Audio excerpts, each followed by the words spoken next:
Hi, and welcome to the show. If you're using TikTok, you better listen up. January 19th, TikTok will be banned in the US. And if you still have the app after January 19th, there's going to be some glitches happening. This comes after the CIA is saying, like, oh, TikTok's like using security. But it up to the Supreme Court to decide on whether to, because it's all about free speech. This will be up to the Supreme Court. Now, a lot of people are sitting there going on TikTok and saying their express opinions, which I've seen happen before we got started. Before I got started here earlier, when I looked at some videos on TikTok of people explaining, like,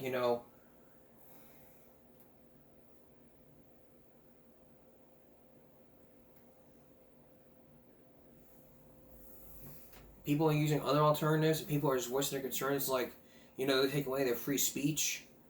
Well, it is taking away free speech. You gotta remember, the First Amendment says that Congress shall make no law banning free speech. I mean, what is happening with free speech nowadays to where we can ban apps? Well, TikTok is based in Singapore, China. Now, if you've been watching the Supreme Court, if you've been watching the court hearings, you might have noticed, you might have heard the CEO talking about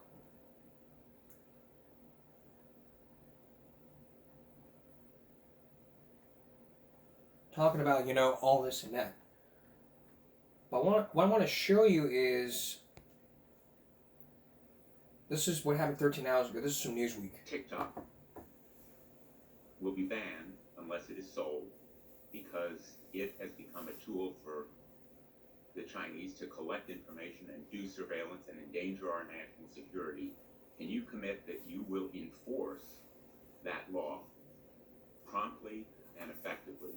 And I ask this question because President Trump's pick for your Solicitor General in the Department of Justice went to the United States Supreme Court arguing that the ban should be delayed. Will you commit to enforce that law on your first day if you are confirmed? Senator, as I discussed with you during our meeting, that is pending litigation within the Department of Justice. Well, it's pending litigation, but will you enforce that law? I can't discuss pending litigation, but I will talk to all the career prosecutors who are handling the case. Absolutely. TikTok. That's Senator Richard Blumenthal. If TikTok is banned, it could have an impact on local creators. Sometimes not just us users. I use TikTok for my music, for my singing videos. Which, if you would like to check it out, feel free to check it out. My TikTok name is jcarmy97.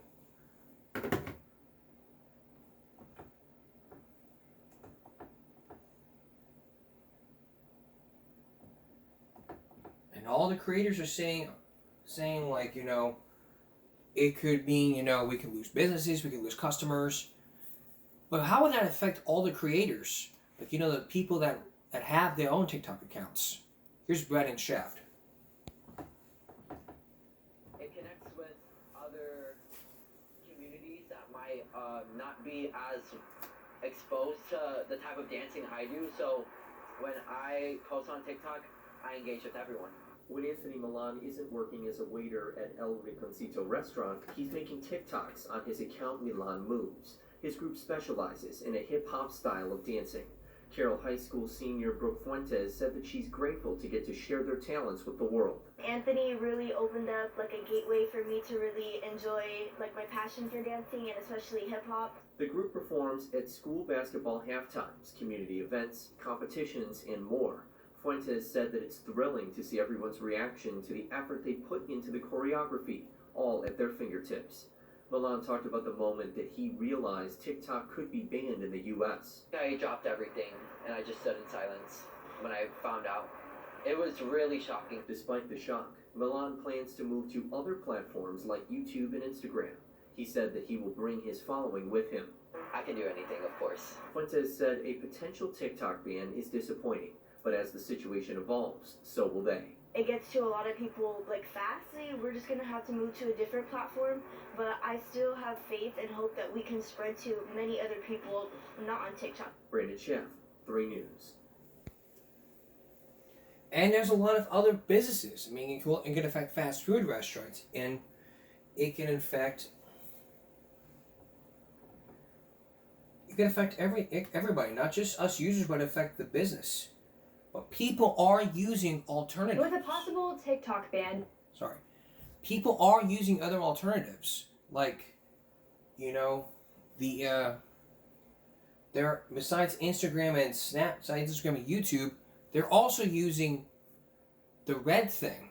The Chinese app. I was looking at that yesterday, and it was like, you can post all your content. But a lot of people are using that. And we'll know by January 19th if the ban will take effect. If not, it'll probably be extended by another 200 days before the inauguration of President Donald Trump.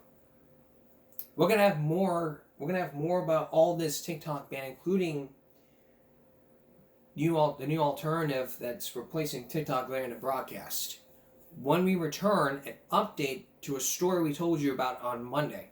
A story about a juvenile that was not on probation anymore, but he was allowed to return to school. Now, some parents are saying that it's unacceptable. But what does the Maryland School District have to say? Please stay with us. Monday, I told you the story about a juvenile in Baltimore, Maryland, who was released on probation and allowed to be back in school after he was placed on probation for rape. Parents say that enough is enough, but Maryland has passed state law which prohibits that from happening. Tonight, we're going to hear from the judge, and we'll also hear from the court that says that allowed that to happen. Why would they put him on probation, and then a year later release him from probation and put him back into school, even though state law prohibits juveniles from ever returning to school and not giving them an alternate education? Here's Chris Papps. Based off your knowledge of this case, what do you think of the judge's ruling? I think it's very irresponsible on his part. Maryland State Senator Johnny Ray Salling is simply stunned by a ruling issued last week by Baltimore City Circuit Court Judge Charles Bloomquist. It bothered me tremendously because of the work that's been in place of what we try to do to protect our students. And now they're in harm's way again. Salling, last year, was the lead sponsor of a bill that banned juveniles who appear on the Juvenile Sex Offender Registry from attending school in person. Instead, alternative forms of education, such as virtual learning, must be provided. House Bill 814. That language was overwhelmingly passed in the Maryland legislature and signed by Governor Wes Moore. Salling drafted the legislation after Project Baltimore last January reported that a juvenile who pleaded to a second-degree rape charge in late 2023 was attending Patterson High School in Baltimore City, and students and staff were not told. Salling's bill was intended to ensure that juvenile sex offenders get an education while keeping students safe in school. But now Salling says Judge Bloomquist has undermined the purpose of that bill by ending probation for the juvenile after just 1 year. That decision removed the teen from the Juvenile Sex Offender Registry, allowing him to legally return to school in person. It's very frustrating. We're thinking about the victims, and we're thinking about those that can be victims, because they could happen again. When Fox 45 News first reported on this topic last year, the student, who has since pleaded to a fourth-degree sex offense involving a second victim, was removed from Patterson High School and placed in Baltimore City's virtual learning program, where he's been since. But City Schools leadership knows who the now 16-year-old student is. Safety accommodations could be made if he returns to class in person, and if the student enrolls in a different school system. That district should be alerted. Well, I think that parents deserve to have their children safe at school. At a Maryland State Board of Education meeting this past fall, the board enacted a rule change requiring school system administrators to alert other districts if a student who commits what is known as a reportable offense transfers, and second-degree rape is a reportable offense. Our concern is for the safety of children. Children can't learn if they don't feel safe. MSDE's rule change only applies to notification of school leadership. If the sex offender returns to in-person learning, parents and students will likely not be alerted because the offender is still a juvenile. Yes. Salling says this is an unnecessary safety risk allowed by Judge Bloomquist. It's the problem of people in a position of authority that can make those type of decisions, and they're bad decisions. Project Baltimore last week emailed some questions to Judge Bloomquist. We never heard back. So this week we sent another email to the judge, and we copied the Maryland Court's Government Relations and Public Affairs Division. We again asked the judge, if the sex offender returns to in-person learning, do you believe your decision jeopardizes the safety of students in that school? What would you tell parents whose children would be sitting in class with a juvenile rapist and not know it? This time, we did receive a reply stating the Maryland judiciary respectfully declines to comment. Are you concerned about what could happen if this juvenile rapist goes back into a school? I am very concerned. I'm very concerned. I'm worried about the innocents. The innocent kids that are there that they don't even know. Now, Salling says he feels the legislature must revisit this topic and consider additional legislation in an effort to again prevent rapists and other sexual offenders from attending Maryland schools with other students. I see people not just defending herself and protecting herself, but maybe even thinking, I don't want this person here, what can I do about it? And I don't want it to come to that. Where's the accountability? Project Baltimore will continue to try to get answers from Judge Bloomquist. We believe parents deserve to know why the judge ended probation for a juvenile rapist after just 1 year, which ended up removing him from the Juvenile Sex Offender Registry, allowing him to return to school. We'll keep you updated on our progress. I'm Chris Pabst, and this is Project Baltimore. I'm Kai Jackson. Thank you for watching. Here's another video to watch. Also, oh God. Parents, protect your kids.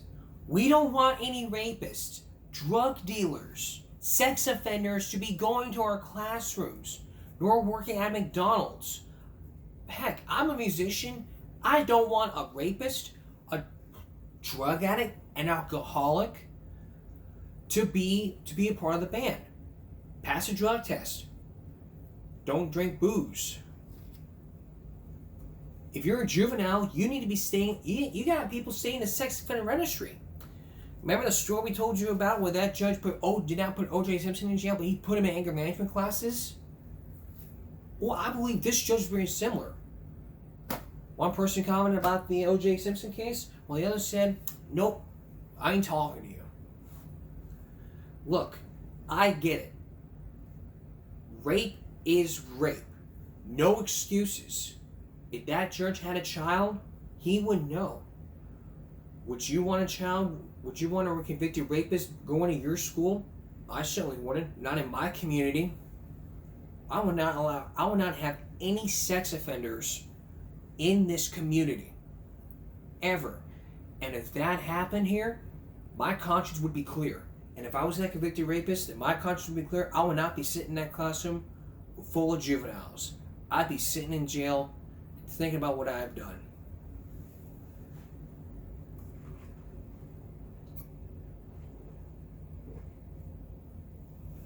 But do we need to raise some common sense?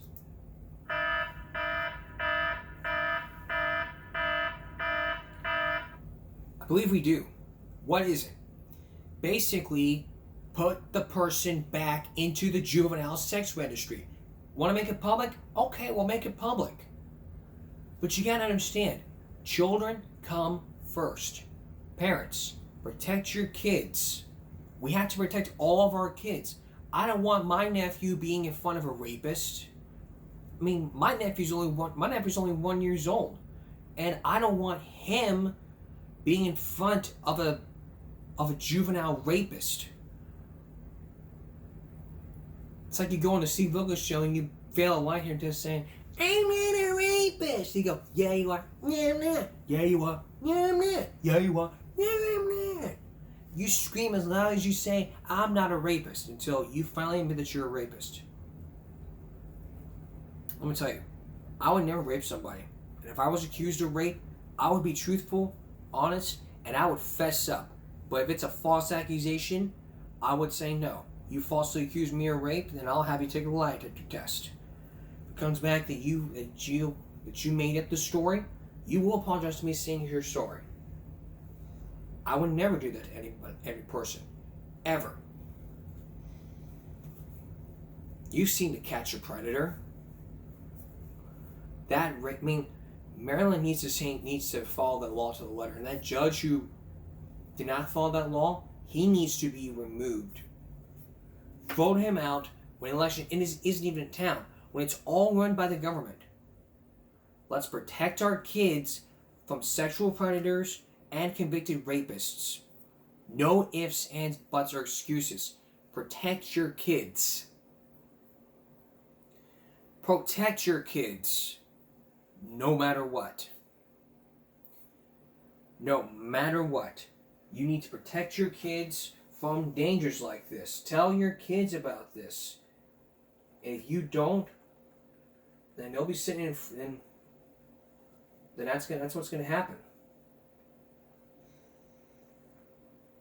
And it wouldn't be a give me a break that we wouldn't even talk about.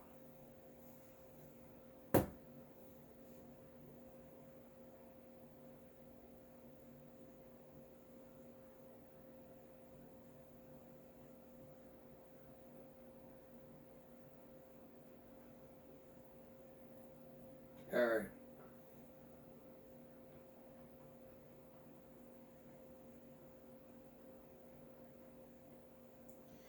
I just don't want a rapist in my school, period.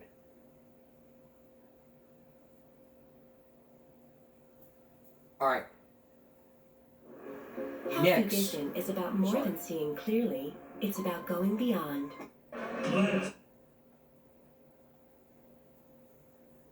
All right. Next, could you ever imagine being trafficked outside of a Dallas Mavericks game or at a basketball game? Could that ever happen to you? You're about to meet one person who says she was trafficked. She cheered for the Dallas Mavericks team, and at halftime the 15-year-old told her dad that she needed to use the bathroom. And two strange men approached her. We'll tell you the story when we come back. Later on, more from TikTok, especially the alternative apps people use, especially the one that I told you about earlier in the show. So please stay with us. It's always in the news. Young girls are being targeted for sex. We're not talking about To Catch a Predator. We're talking about sex trafficking. Sex trafficking is very graphic indeed. But as you're about to see a video, you're about to see what happened when a 15-year-old told her father that two strange men approached her in an inappropriate way. Could anything have ever been done at that game? She said she was going to the bathroom, but as we're about to show you, some things need to be changed. Let's go back. It was an exciting night as 20,000 fans cheered on the Dallas Mavericks basketball team. 15-year-old Natalie Kramer was there in the crowd with her dad to see the big game. We went up to our seat, just everything very typical. The game started, and she had actually mentioned to me earlier that day that her stomach had been bothering her a little bit. At halftime, Natalie told her dad she needed to use the bathroom and never returned to her seat. She says she met two strange men offering her marijuana. She admits she walked off with them, but she says once they reached her car, they snatched her. What happened next is truly horrifying. We're gonna put you up, you're gonna have sex, you're gonna bring us the money, we're gonna continue to provide for you. Natalie says she was kidnapped and forced into a sex trafficking ring. Her father says since police saw her on surveillance willingly leaving the stadium, they told him they didn't consider her a missing person. They said that I needed to go home and report her as a runaway. When, Kyle told me they're telling me to go home, I was like, why? Like, you can't leave. And I think that's kind of when it changed into more of a panic. Natalie admits having run away from home before, but her dad says he knew that wasn't the case this time. I knew, because of where we were, that this was not going to be her walking down the street and going to a park nearby and hanging out. Her parents claim the lack of urgency from local cops put Natalie in harm's way. This ultimately could have cost her life. Yeah. That their delays could have cost her life. She wound up here at this airport hotel, where she says these two traffickers began pimping her out with online ads. Panic-stricken, Natalie's parents contacted a private investigator who found online sex ads featuring pictures of Natalie posted by her captors. He was able to track the ads back here, 200 miles away to this hotel in Oklahoma City. What was going through your mind at the time? You must have been terrified. Yeah, it was scary for me because I felt myself lose that little girl and part of me, because that was innocence being taken from me by older men. This is what she looked like when Oklahoma City police rescued her 10 days after her capture. When the police came up to you, did you say to yourself, thank God I've been saved? Mm-hmm. What was going through your mind at that moment? I was scared that my mom was gonna be mad at me. That's my first, I even asked the cop, I said, is my mom gonna be mad at me? He's like, no, she's not mad at you. I'm like, okay. I was scared they were gonna be mad at me. It was a joyous reunion for a family, a reunion this brave survivor says she feared may never happen. She's told me that she never gave up hope. I knew that she knew that I wasn't going to stop. I was not going to stop until I found her. Now, the Dallas police said they investigated the incident but can't comment due to the confidentiality of juvenile information under the Texas Family Code. Now, as for Natalie, her and her family have since started a foundation fighting for a law. If you'd like to learn more, you can go to allieandforlife.com, which we'll have it on our Give Me a Break newsletter at givemeabreak.substack.com. But sex trafficking is taken very seriously. As you've seen these bodies, you've seen on the news. I mean, it could be your child one day that could get in a car with a stranger. That's why we're always taught, when we were kids, we were taught never to talk to strangers, especially to those online. We never ever talk to our strangers. We need to teach our children. We've got to teach our children that it's not okay to talk to a stranger. Let me play some. Let me do a little something here. I think I remember this from a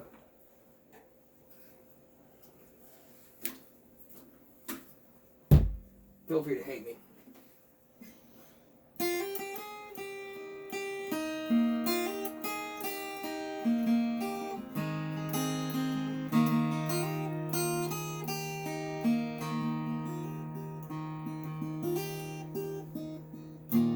Never talk to strangers, that's very good advice. Don't get in their car, don't hang out with them. Go back and tell a girl a friend. Go back and tell a girl a friend, a grown-up friend. Sorry. It's just something I remember from a Barney episode when I was a kid. And it talked about never talking to strangers. Now, it is very important for your children never to talk to strangers, because when they get older, that's what can happen to them. That's why we need to set curfews for our children at a certain time. I will show you a clip of Supernature where a child refused to be home at 10 o'clock because it's just freaking summer, and Joe leisured her. But I do not want to get that video I don't want to get this episode demonetized. So I'm going to describe it. There are people out there that do drugs. There are people out there that like to have the way with you up to a few cans of lager. There are people out there that like to put you in the back of their car and not take you home. Here is safe, out there is not. I should know. There's some dangerous people out there. There's vagrants out there. There's vagrants out there. There's homeless people. There's drug addicts out there. There is danger in every community that you live in. When you live in Flower Bluff, when you live in near the Carroll High School, there's danger everywhere you go. There's no excuse. No excuse at all. And even then, we wouldn't even be sitting here talking about it.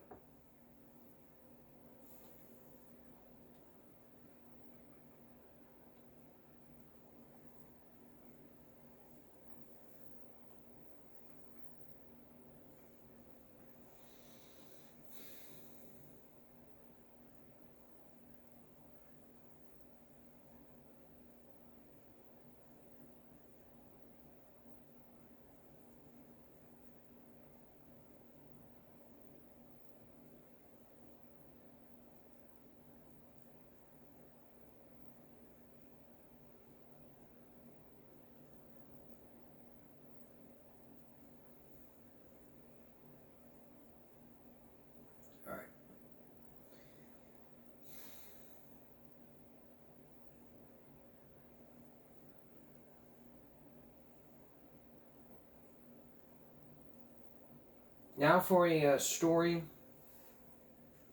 If you own some coffee makers, you may want to, if you owned a GE coffee makers from years ago, you may want to stick around for this next story.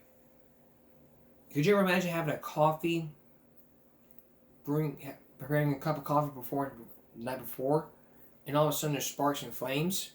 When we come back, Chris Wallace is going to tell you about the dangers of these GE coffee makers. Stay with us. If you have or used to have a General Electric coffee maker that would set fire, then you better watch this story. If you remember that, then again, you need to watch this story because it could help you. Because it could help you remember. Could you ever imagine setting a coffee maker the night before and not realizing when you go to bed, you smell smoke and you see flames? The families you're about to meet say it happened to them as they set their GE timers on their coffee makers. What caused the fire? Here's Chris Wallace.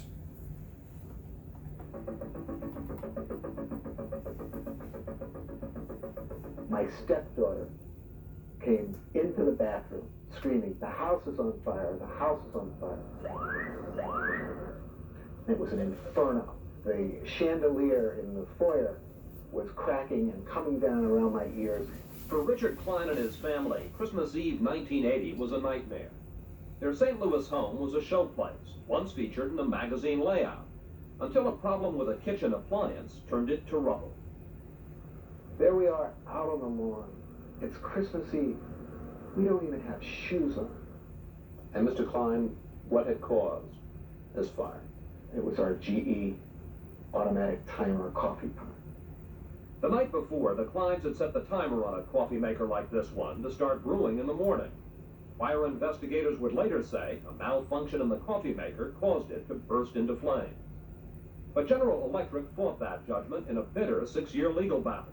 The Klein's lawyer, Tony Bruning, says GE's attitude was arrogant. They were almost offended by the fact that we would claim that their coffee maker was defective and that it had caused a fire. Wasn't General Electric just acting the way that big corporations do and vigorously contesting a lawsuit? At the time, that's what we thought. But we later learned that they'd had a lot of problems with this particular coffee maker. Over the past 12 years, hundreds of people have had problems with GE coffee makers. Defective machines have burned down houses, caused serious injuries, even killed people. But GE, the company that claims it brings good things to life, for years denied responsibility, contesting claims against its coffee makers with all the resources a big corporation can muster. Experts say the coffee maker has two problems.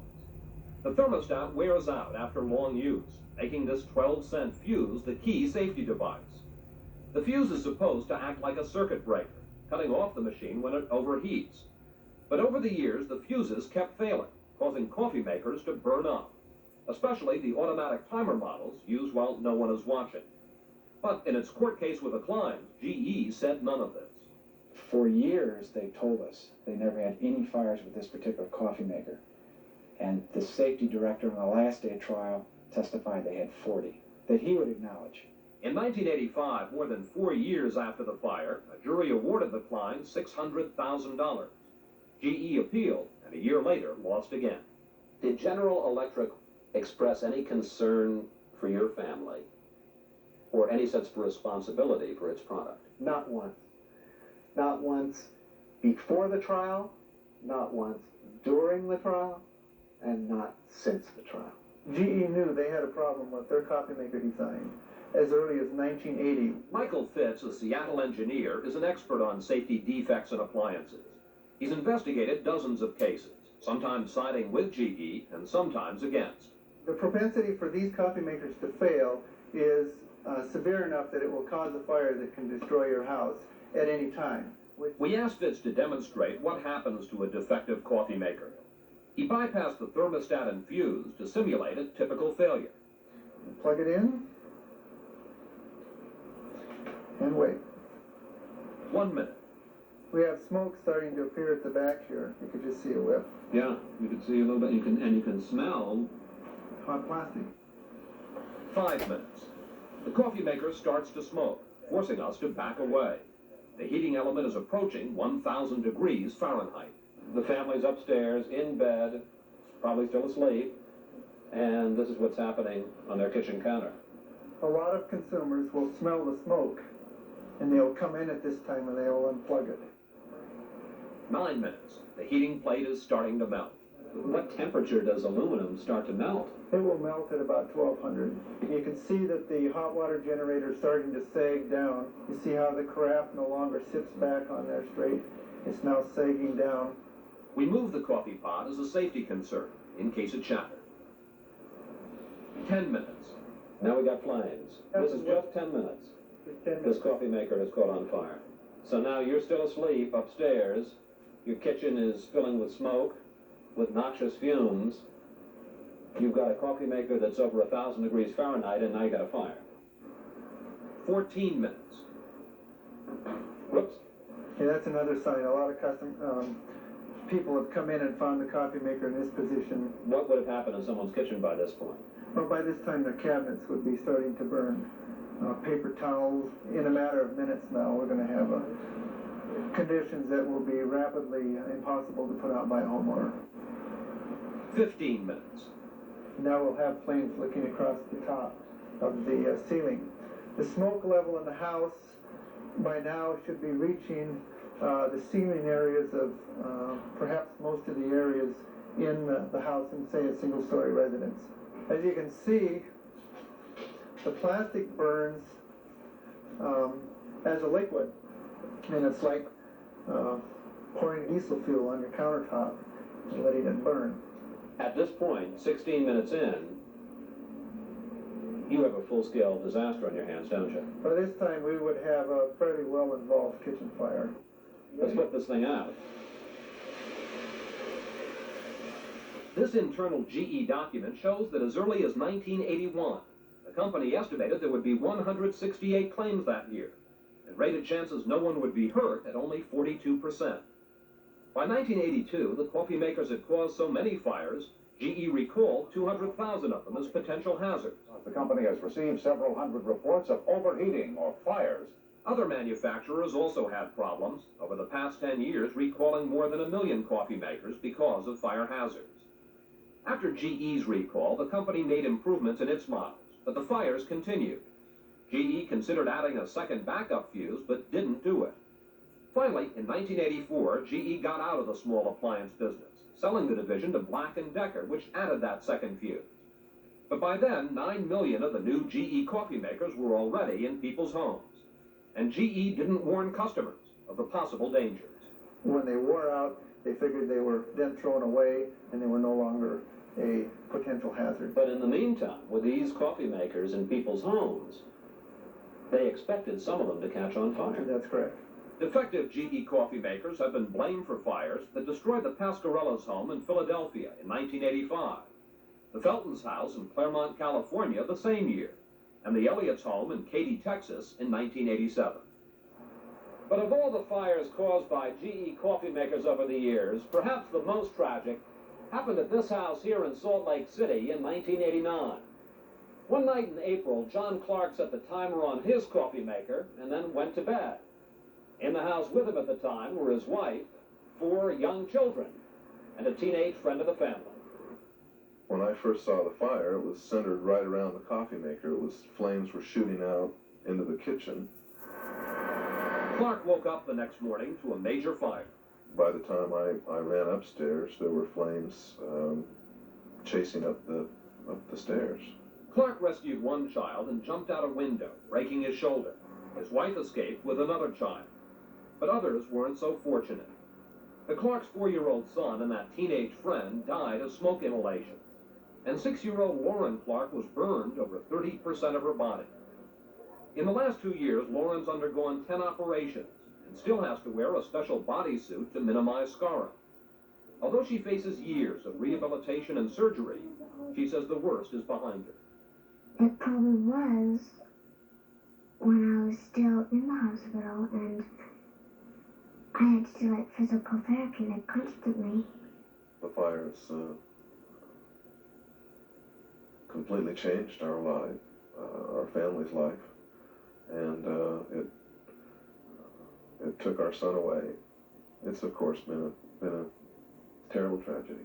The Clarks filed a $25 million lawsuit against GE and Emerson Electric, the St. Louis company that made the defective fuses. The companies negotiated for 1.5 years, then finally settled before trial for an undisclosed amount of money. And as part of the settlement, the Clarks also demanded that GE recall its coffee makers. The company obviously knew that there was a problem, and that they knew that that problem could cause fires that could kill people. And what did they do about it? They didn't warn us. That's for sure. Both GE and Emerson Electric refused our request for interviews. But GE gave us this statement read by Senior Vice President Frank Doyle. He began by expressing GE's regret about the Clark fire. Although GE accepted responsibility in that case and settled with the families involved, neither words nor money can ever compensate a family for the death or serious injury of a child. But then GE defended its actions. First of all, stating that only a very small fraction of the 9 million coffee makers it sold caused accidents. No electrical product used in the home is totally risk-free, but GE believed the risk of serious injury from this coffee maker was extremely remote. But GE has now acknowledged that coffee makers have been blamed for 15 injuries and some 400 cases of scorching, melting, and fire. And back in 1987, GE successfully sued the fuse manufacturer Emerson Electric. A GE official testified his company had been disgusted with the reliability of the fuses as early as 1982. GE's other defense that it acted as soon as it realized the danger. When GE discovered after the Clark fire that there might be an increased risk in the older coffee makers still in use, it reported that fact to the Consumer Product Safety Commission. GE reported to the government, but not right away. In fact, not until 16 months after the Clark fire. David Schmelzer oversees recalls for the CPSC. GE reported to us in 1990. After hundreds of fires, after several deaths. And when they reported to us, they didn't tell us that the product created a substantial product hazard. They said it did not create a substantial product hazard. A recall of the supposedly new and improved GE coffee makers was finally announced in March 1991, almost 2 years after the Clark fire. But that was too late to prevent still another tragedy. 5 months before the recall, a fire blamed on a GE coffee maker gutted this house in South Carolina. 78-year-old John Ouz, a retired pharmacist, was badly burned. He died 2 weeks later. It could have been avoided if they had done the recall earlier. Wilma Thede is the victim's daughter. It's a nightmare that we live every day. I can't get it out of my mind. The thought the GE knew about it and did nothing. Did nothing. I could still have my dad today if it hadn't happened. Because of them. It's just, put it out there and let people buy it. If it doesn't work, it doesn't work. No big deal. Even now, despite the recall, the danger remains. Consumers have only returned 70,000 coffee makers, of more than 1 million thought to still be in use. That's less than 7%. And we have no trouble finding the coffee makers still being sold at second-hand thrift stores. How dangerous do you think it is that there are still hundreds of thousands of these coffee makers out there in people's homes? A fire will happen. There will be more. I mean, you just say that flat out. Period. There will be more. The Consumer Product Safety Commission is investigating whether General Electric violated the rule which says you have to report product hazards to the federal government promptly. If you have a GE coffee maker that you think might be subject to the recall, or if you have any questions about it, call this toll-free number, 1-800-443-9000. And years later, all those fires are still happening, but we'll probably never know. Coming up, A Tragic Kingdom. Going back to the days of Walt Disney. Stay with us. Well, 15 years ago, if you lived in Florida, you might have realized that Disneyland, that they're making a lot of Disneylands, not just in Florida, but they're probably making it in California. We'll tell you about that later. But they were at a tragic it was a tragic kingdom to where they could probably lose a lot of money. But Disney owned a lot, but Disney has a lot of money. What was it like back then when you were around at that time? Here again is Chris Wallace.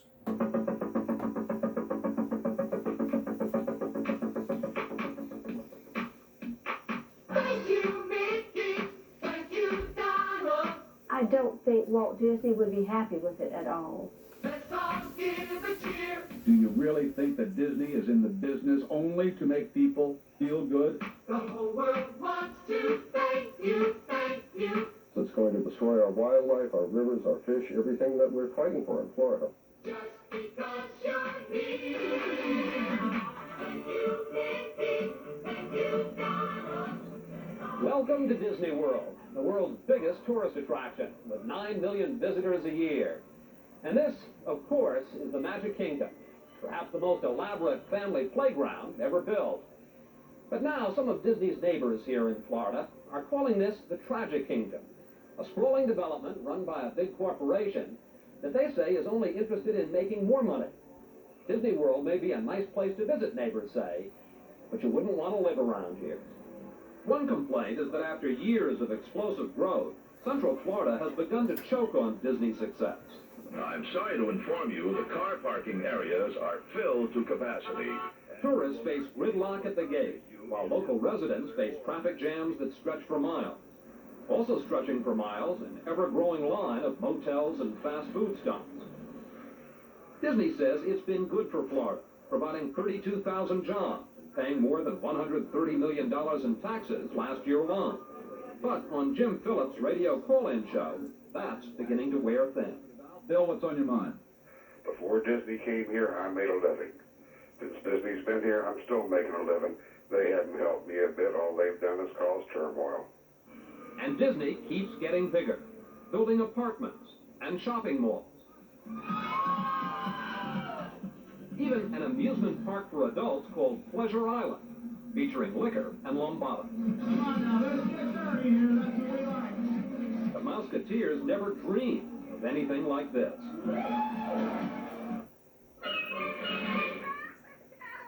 Disney is also letting its environmental image slip.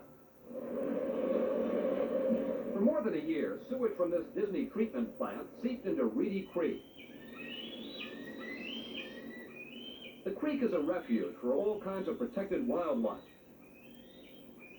Everything from bald eagles to alligators. The Federal Environmental Protection Agency hit Disney with a $375,000 fine. one of the largest ever imposed in Florida, and ordered the problem corrected.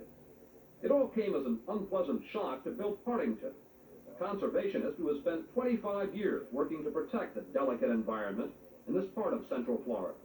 And what happens when an area like this gets polluted? Well, the pollution will come down from someplace like Disney or wherever. And this feeds right down through the whole Everglades, the part of the state that is most precious to most of us. So polluting Reedy Creek is a very serious matter. It's an extremely serious matter.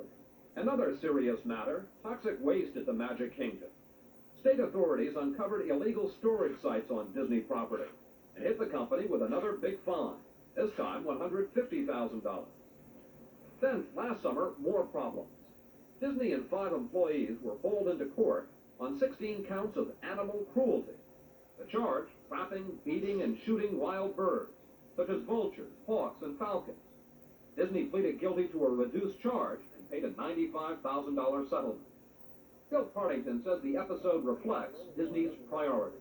They have mechanical animals that jump up when you come by in your boat. They have trees that are made out of plastic. They have the environment very much under control for themselves. And the real environment, real animals, real trees? They have a few of those in some places, but they don't overdo that sort of thing because they're not as reliable as our mechanical ones. Let's look at the good side of it, though. The good side of it, you show me where there's a 43 square mile development done any better in the United States of America, if not the world. Dick Nunes is president of Walt Disney World. He called the company's environmental record outstanding. You start to add it all up, hazardous waste, polluting Reedy Creek, killing wildlife. I mean, it doesn't sound much like the people behind Bambi. I think that when you're Disney, you are open to criticism, and there's a great deal of focus on Walt Disney when maybe there shouldn't be. It was this past January, though, that Disney really found out about criticism. The company needed to expand that sewage treatment system and got some help from the state of Florida. Permission to issue $58 million in tax-free bonds. It was legal, but that single Disney project wiped out the state's bond allocation for a 6-county area. We were going to sell bonds to help build affordable housing. Now we can't do that this year because they grabbed them all. In neighboring Orange County, Commissioner Vera Carter was outraged. These are tax-free bonds that should only be used to serve a public purpose. In fact, Disney promised back in 1967 never to use tax-free bonds for private buildings, saying the idea is repugnant to us. But now Disney's Dick Nunes says he can't remember that promise. Can't a company that made $703 million last year afford to build its own sewage treatment plant? Chris, we are, as you know, owned by a lot of people. We have a responsibility to our stockholders. The Reedy Creek Improvement District has a responsibility to provide our services. And we have to have the capability of expanding. Disney chairman Michael Eisner is driving that expansion. He has produced soaring profits at Disney, but it has not always been popular. In Paris last year, he was pelted with eggs and charges of cultural imperialism when he announced a French Disneyland would open in 1992. Back in Florida, Eisner has been accused of betraying Disney's legacy to make a buck.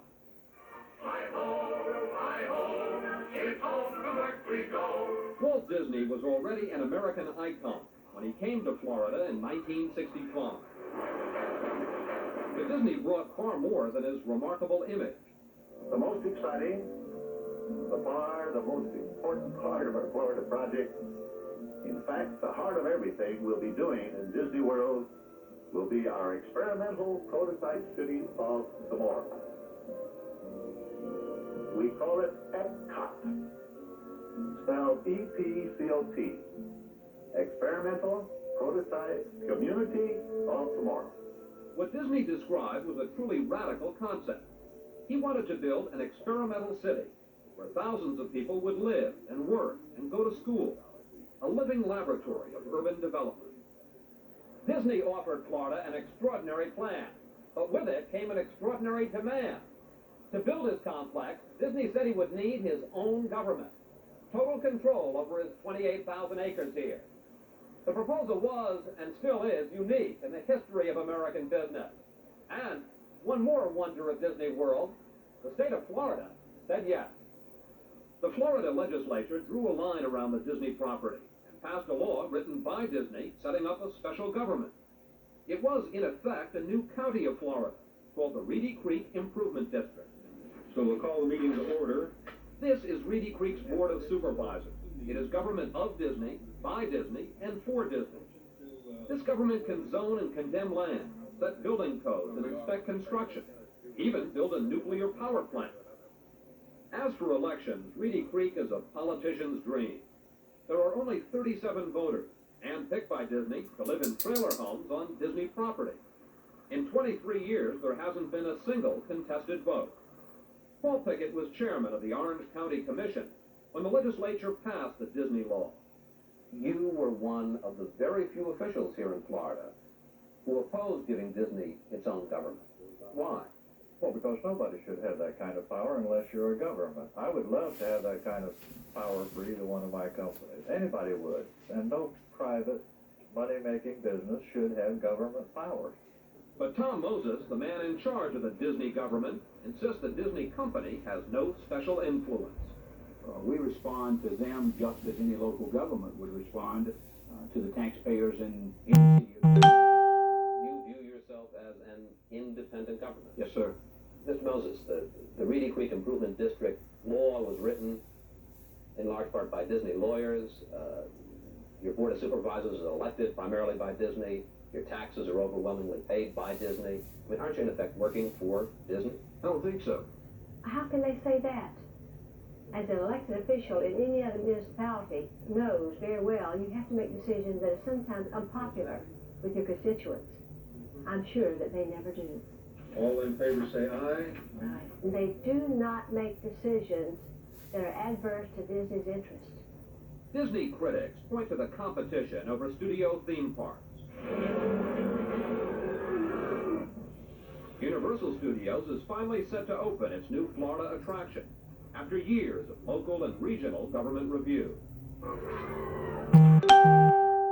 Disney's competing MGM Studio attraction opened a year ago and took a year less to build.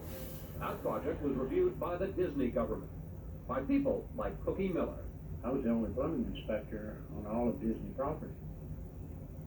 One plumbing inspector for all of Disney? That is correct. Theme park, MGM, under construction, the Dolphin and the Swan Hotels, Beach Resort, Caribbean. One man. One man. It's widely acknowledged Walt Disney World has an excellent safety record. Its buildings are structurally sound. But when the Disney company has a construction deadline, the Disney government is not always allowed to stand in the way.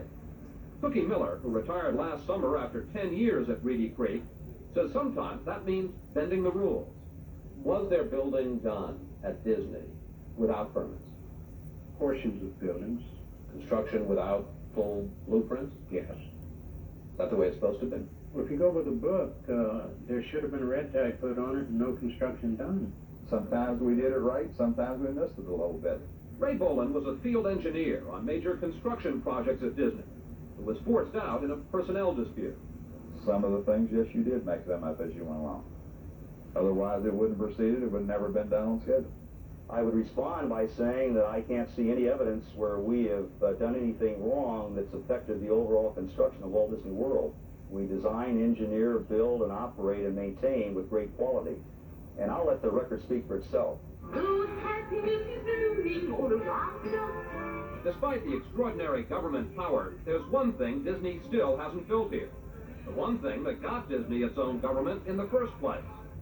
The company used the name Epcot for another tourist theme park, but they never used Walt Disney's idea. Mr. Nunes, it's been 20 years. There's still no city here. Well, isn't there a city here? I mean, in a way, if you think about it, tourists are real people. And every night on the Walt Disney World property, we have 40 to 50,000 guests staying on our property. In Disney World, about 20,000 people will actually live in Epcot. But Mr. Nunes, this is not an experimental city. Well, Chris, you tell me, what is an experimental city? Beyond the Greenbelt are Epcot's neighborhood areas of single-family homes. This is one radial neighborhood. I gotta tell you, I think anyone who looks at that film of Walt Disney back in the mid-60s knows that he has something else in mind. Well, and we're not finished yet. We still have another 25-year dream that we just announced. Disney is planning another huge development, covering 4,000 acres and including homes and apartments.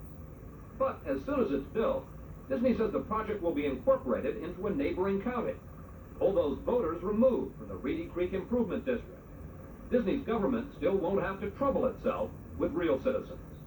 People we talk to say Disney has changed, that it has become just another big company that's motivated by the bottom line. Well, of course, I don't believe that. The thing that has changed, we are bigger, and we're growing. But still, tell me what company has done more to create a lot of happiness for people of all ages. I think it's more toward the profit motive now than Walt Disney ever envisioned.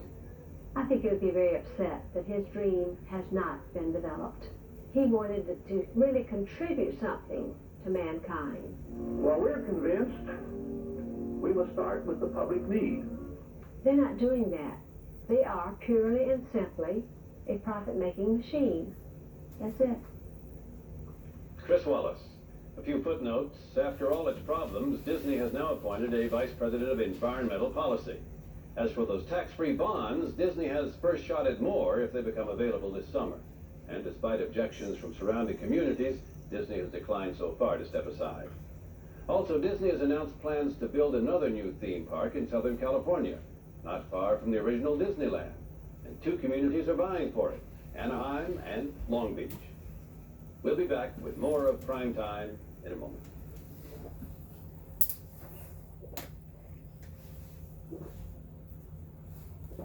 Wow. We're gonna take a break and come back with some TikTok news. Look, we put our faith in these teachers to teach our kids. It's called, but when a teacher has sex with a child, it's called rape. Any 50 states, that's statutory rape. In this case today, just 2 hours ago, the first teacher-student sex scandal 2025 happened in New Jersey. This teacher is accused of having sex with a child.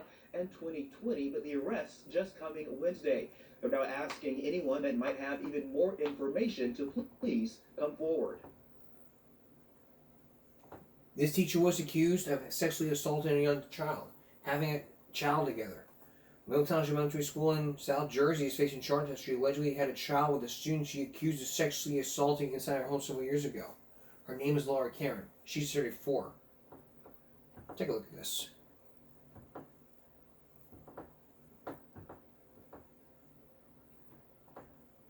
Once a fifth-grade teacher, now behind bars with bond revoked. 34-year-old Laura Karen was taken into custody at a home on Orbit Drive Wednesday in Cape May Courthouse. Prosecutors allege she sexually assaulted a former student for several years and had his baby. You know, Miss Karen, there's nothing to see here. There's no one that wants to speak with you. This unidentified man pulled up to the home while we were there. A short time later, another woman appeared from the home after we'd already left. Do you want to talk to us? No, I'm a Jim. You came outside. Please, I'm willing to talk to you. Authorities say the abuse began when the victim was 11 years old. According to the criminal complaint, a few years later, Karen gave birth to the victim's baby. Karen taught at Middle Township Elementary No. 2, and the victim was once her student. Prosecutors say Karen and the victim's family became friends, leading to the victim and his siblings staying overnight with Karen once or twice a week, but at some point they began living with Karen permanently. Investigators say the case came to light last month when the victim's father posted on social media saying Karen's 5-year-old child looked very similar to him and his son. Neighbors say the arrest Wednesday appeared discreet. This woman said she saw multiple black SUVs but didn't realize they were police. If it's true, I feel sorry for the people. According to the prosecutor's office, the school district will have support services and counselors available for students, teachers, or families who may need that in light of this news. We did reach out to the school district for comment, but did not hear back. Here in the community of Cape May Courthouse, Leland Pinder, Channel 6, Action News. Maury, Maury, Maury, Maury, Maury, Maury. That baby don't look like me. That baby don't look like me. That is not my baby, Maury. Maury, that baby, that's not my baby, Maury. That baby looks like... And then Dad's like, that baby looks like me. That's not your father. I'm the daddy. You're not the daddy. I'm the daddy. In the case of this 5-year-old baby, Dad, you are not the father. And in the case of this baby right here, student, you are the father. Steve Wilkos Show. This dad came to take a DNA test, and the results of the DNA test are, you are not the father of this 5-year-old child. Student came here, took a DNA test, and the results of that DNA test, student, you are the father of this child. I told you, I told you, I told you. In your face, I told you. All jokes aside, I think this should have been a Maury episode. Maury, look, you guys see Maury's in Maury? You guys see noses in Maury? You can tell that he's the baby's daddy, Maury, because he got the same forehead as him. Maury, look, you guys see eyes in Maury? You guys see ears in Maury? Guy comes on, he's like, that's not my baby, Maury. I got a mustache. That baby don't got a mustache. I'm 6 feet tall, the baby can't even read.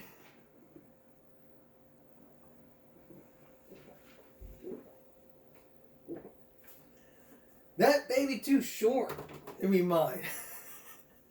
He's 6'2". He is 1. Wow.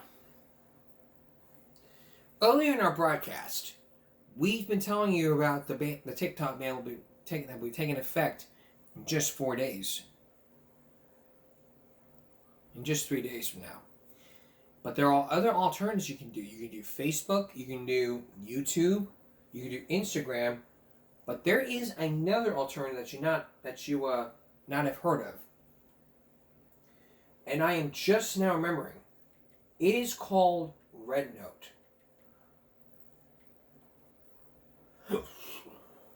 What is RedNote?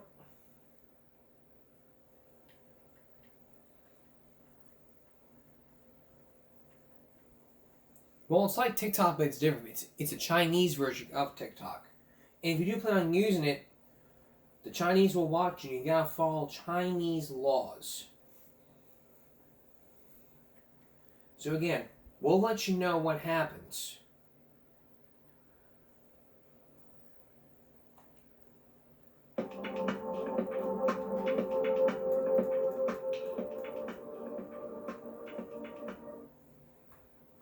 TikTok. And if I have my TikTok app still on my phone, we're gonna do half-hour shows until they decide to extend the days. So again, that it won't come till after the extended days. So let's take a look at the Senate meeting from yesterday. TikTok will be banned unless it is sold because it has become a tool for the Chinese to collect information and do surveillance and endanger our national security. Can you commit that you will enforce that law promptly and effectively? And I ask this question because